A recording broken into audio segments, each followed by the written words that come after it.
সংগঠনের নেতৃবৃন্দ রয়েছে। পিছনে আপনাদের জন্য চেয়ার দেওয়া রয়েছে, সেই আসনগুলোতে আপনারা যাবেন। আমার ছেলে ঢাকা মিরপুর সরকারি বঙ্গবন্ধু কলেজ, ছাত্র সংগঠন এবং যুব বঙ্গবন্ধু কলেজে আপনার 21-22 বছর ছাত্র ছিল। সে আপনার লেখাপড়া করত,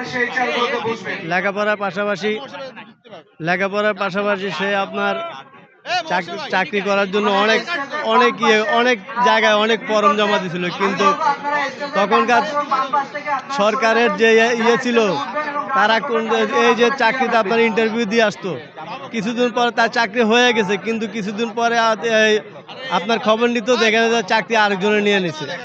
তখনকার সরকারের আপনার ছিল হয়তো টাকার শক্তি, না হয়তো আপনাদের রাজনীতির শক্তির কারণে আমাদের ছেলেরা পড়ালেখা করেও কোনো চাকরি পায়নি।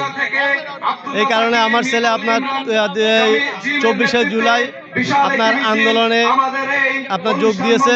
সে আন্দোলনে নামছে। যখন আপনার ঢাকা বিশ্ববিদ্যালয় থেকে সার্জিৎ সহ এরা আপনার এক দফার আন্দোলনে ডাক দিয়েছে, তখন সে আপনার ওই আন্দোলনে শরিক হয়েছে। আন্দোলন করতে গিয়ে